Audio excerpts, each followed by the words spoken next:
Guys, welcome back to the Iron Roots podcast. I'm your host, Zach Evanesh, and Iron Roots is brought to you by Play. We're literally 30 feet away from the highway, and we're here at the famous York Barbell Hall of Fame Museum, and right here is the York Barbell Company. Through these next few episodes, we're going to be taking you inside the York Barbell Hall of Fame Museum, showing you photos, sharing stories and interviews about Iron history greats, and a new friend that I get to interview. So get your protein shake ready, whole milk, bananas, ice cream, old school style. These next few episodes are gonna be the best ever. This is Play's Iron Roots, a podcast dedicated to uncovering the strength legends, the training methods, and the stories around physical culture and Iron history. I'm your host, Zach Evanesh. Grab yourself a protein shake, chalk up, and prepare to travel back in time through some of the most awe-inspiring stories of Iron history. It's go time. On this episode of the Iron Roots podcast, Zach continues his conversation with Jan Dellinger at the York Barbell Museum. I mean, but there's other. Oh, Chuck Vinci was another unique guy. Probably you need to write another book. Well, I did try that in 2009. We ran into problems. John Wood's business, he ran into some, all his, bad economic times. He lost a lot of people that, we had a book, tremendous artwork to it. A lot of those old ads were tremendous flavor to it. It was going to be about 270 pages. Wow. We had a lot of original correspondence, some of which I talked about here. Yeah. I would love to see that come to life. So anyway, that's, I don't think that's going to happen, but like I said, when he was rolling good, he had the production people to do it, and it's a shame. It would have been volume 2. He'd had to talk to me for about 5 years before I agreed to do, well, maybe it was 3 years, but until I agreed to do volume 1.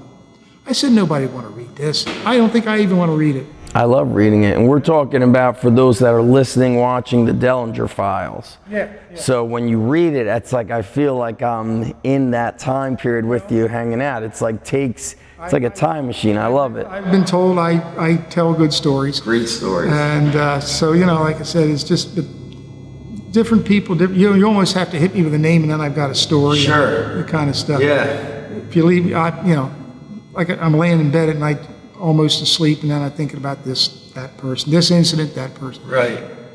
I told you I went in the book about Grimmick. Grimmick set me up with Kono. Apparently they had and this is the only time he ever did it. He must have wanted to send a message to Kono. There was I know the story. There was apparently a dumbbell pressing contest between Grimmick and Kono. Was it with the hundreds, I believe? Hundreds. One of them pressed him 17 times, and the other one pressed him 16 times. It's amazing. The battle is over who did the 17. And when I told Grimmick I'm going to be going with Turpak Jr. and we're going to take equipment up to the Great Gorge, the Strongman contest, he said, tell Kono I said hi. Okay. And he said, oh, and by the way, ask him if he remembers about our dumbbell pressing contest. He never did this to me any other time, so he must have really wanted to send a message to Kono. And he said, the time that I pressed those 100-pound dumbbells 17 times and Kono pressed them 16 times, we had a good contest. So it sounded like a nice anecdote, a nice memory. So when I went up to Kono and we talked a little bit, and Kono had an interesting sense of humor. But anyway, there was, he said, how's my friend Grimmick? I said, fine. Oh, and speaking of Grimmick, I said, he said he had a fond memory of the dumbbell pressing contest with you at some point in the York gym. He said, you did him 16 times and he did him 17 times. Wow. They used to call Kono the Happy Hawaiian. He wasn't happy then. You go back and tell Grimmick, I'm the one that pressed them 17 times. He pressed them 16. It made him mad. I don't know if we'll ever know. Yeah. We will never know. Depends who you talk. They're both dead, so But you remember, Grimmick would have been a little heavier than Kono, but Kono would have been a good bit younger.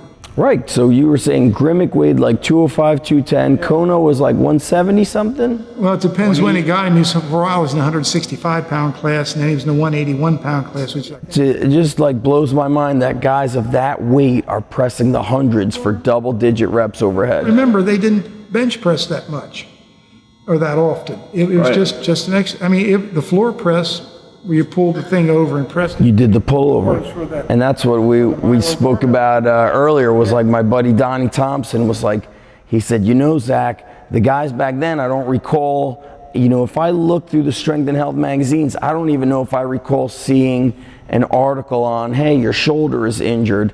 So a lot of pullovers and a lot of overhead work. There wasn't much of that sports medicine stuff around then.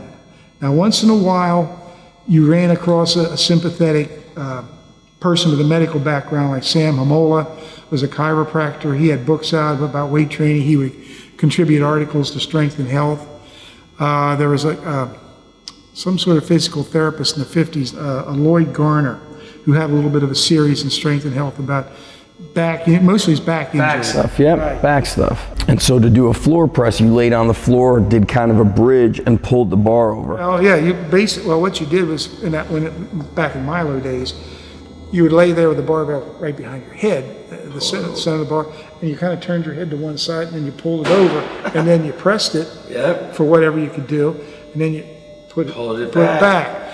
And then, of course, in the 60s, pullovers, you can find a lot of that in MD. It became, Stanko did a lot of that when he had to do lying exercises because of his legs. He could do like 350 or something like that, a pullover on an 18-inch high bench. But pullovers became a real standard bodybuilding exercise at the time. Think about it. You're getting a lot of pectoral mass, you're getting a lot of deltoid mass, even your upper back, your triceps. Your lats. Your lats. Pretty much, whatever you can do with a chin, combination of chin and dips, you can do with just the pullover. With the pullover and press. Right, it's a forgotten exercise. From the stories, it's like the exercise are gonna be like you're pressing overhead, you're squatting, you're rowing, doing pullover work. Yeah. And even they talk about the upright row being exercise being a shoulder killer, and it can be, but you still didn't hear.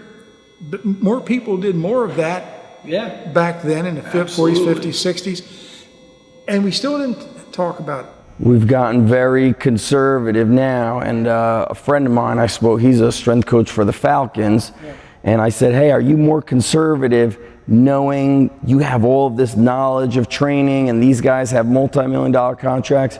He goes, if I'm conservative, you should fire me. Well, here's the other thing. It's strength coaching professionals. They're going to do what they want to do. And most of them have their own little routine, maybe personal trainer at home. Very true. You better not hurt too many guys, let's put it that way. But again, I think his message is we can't train them to be fragile because we got to train them to be strong and resilient. Another good experience I had was I got to be friends with Tom Laputka. At the time, he was a Nautilus Midwest rep. Nautilus Midwest was the biggest distributor of Nautilus equipment, bar none. And he played Canadian football, very good Canadian football player.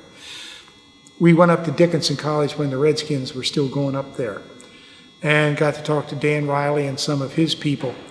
Dan Riley's an interesting character. He hated the machines when he was at West Point when Jones first brought him up there. He hated them. He said, I erected a wall between my free weights and their machines. But yet he adapted and became quite a Nautilus guy. Although they do free weights too. I mean, it's not, but like I said, there was, I watched them train because you see their hands, the linemen, their hands are always boogered up. Yep. Oh yeah. Their fingers are in They do a lot of manual resistance. He said because they can move from here to here, but they can't move from there to there. Yeah. And he said so we do manual resistance with them, and without killing them, so you just got to see strength coaching, the real art of strength coaching. Like from Dan Riley, Kim Wood's another one, and there are other guys. Johnny Parker would know it. Those kinds of guys. Johnny Parker's programs, you look at it, there's a lot of overhead work. Well, yeah. Well, that's again, like I said, Vermeil, they did the overhead work. Yeah. A lot of that was, they would call Smitty, and Smitty, what are the Russians doing now? And that's the way the conversations were. Or what are our Olympic lifters doing now? Now, again, some of the guys like Kim Wood is not Olympic lifting, speed movement oriented, but he certainly trained a lot of people and got a lot of results. Just from hanging around with a lot of those guys, I learned you don't want to hurt them. Because, boy, I mean, there was a time do no harm is the number one rule. John Elway got a shoulder injury when he was at the height of his football career doing overhead lifts. Really? Now, it didn't linger and didn't affect his play in it, but that can get somebody fired. Sure, especially if you're doing those lifts the wrong way. Right. That stuff's got to be done the right way. But anyway, so it's that was another interesting thing I got to see, the evolution. You got to see a lot, the evolution. Yeah. And the art of it, and so I guess I had a number of very unique, unusual, and cherished experiences, and met same thing with people here in the 25 years I worked for York Barbell. Amazing. Jan Dellinger. Oh, good talking to you. It's been a pleasure, guys. Iron Roots with Play. I don't know, I'm speechless, and we're about to take a tour. So, well, like I said, if you ever have any questions about anything, I'll have a lot of questions. You know how to contact me. Absolutely. And I'll have to, if I'm ever on vacation in Lancaster, I'll have to just take a little lunch break. I need to take my son here. I really need him to see this stuff. Oh, yeah. Let the wife go to the Galleria Mall or the Tanger outlets over there in Lancaster. Exactly. And you bring the boy over here. Your son, Nothing better than being around the iron game. I'm envious of you, John Wood, guys like that. Your fathers, well, you would be into it. Your son would be, hopefully he does have some interest in it, at least while he plays sports. Yes. John Wood's lucky to have a father like Kim. And my dad hated this stuff. He did not want me to do it. He did everything I could to stop me from doing it. And then I got bigger than he was. That was the era of, if you lift weights, you'll be muscle bound, your muscles will turn to fat. I mean, even doctors still say that stuff now. The other one was rupture. Yeah. He had some potential problems in that regard. He just assumed, I'll do something stupid. I understand why he said that, because I did plenty of things that were stupid. But, he just figured I'll end up ruptured. And, of course, the word they attached to rupture in those days was ruined, physically ruined. So, that was like a big fear to him. And you still hear, like I said, parents and even doctors saying that stuff. There was an interesting thing, and I'll just throw this out here. You know who Vic Boff was? Yeah. Okay. Vic Boff was very involved in the iron game and physical cultures, good friends of Huffman and Grimmick. And this was in the 1950s. And I don't know if you would even relate to this, but your children's generation won't. There were the doctors that were on the board of the New York YMCAs wanted to take the weights out of the YMCAs. They thought that this was going to hurt people. Right. People would hurt themselves. So there was a move afoot. Of course, in those days, whatever took place in New York State, it just swept the country. Yep. So anyway, Vic knew people on the board. He got wind of this. He asked if he could have some time at the next board meeting. So he had Bob bring Grimmick and I think Turpak. And so then the exchange took place, and these doctors, Bob gave a spiel, and the doctor said, well, look, this gentleman over here, me and Grimmick, very muscular, but he has to be muscle bound. Oh. And Grimmick said, John, touch your toes. Well, John stood on a chair, and beyond up to about here, below his toes. And Bob said to these doctors, okay, so you think John's muscle bound, you're not. Can you do this? You should be able to. Well, we had that sort of thing going on back and forth, and Grimmick, he said, I always hated this when people, he said, I scratch the back of my neck, and because they asked, can you comb your hair? Right. Yes, I can comb my hair. You're taking some offense. And so, but things like this, and they said, well, look, I'm sure he's strong, and they lifted weights for him. Grimmick did a little hand balancing stuff, and I think he did a split. And Bob says to these doctors, okay, Mr. Musclebound here can do this. That means you could do it better. Well, no, we can't. These are like 60-year-old, 70-year-old doctors. Anyway, Bob filibustered the weights back into the stay at the New York. That was great. Yeah, that's great. Very good.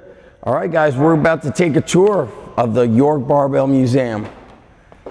Thank you for supporting the Iron Roots podcast, brought to you by Play. To see this episode and all the other educational resources brought to you by Play, go to play.pro, Plae.pro. You're going to love it, and we'll see you next time.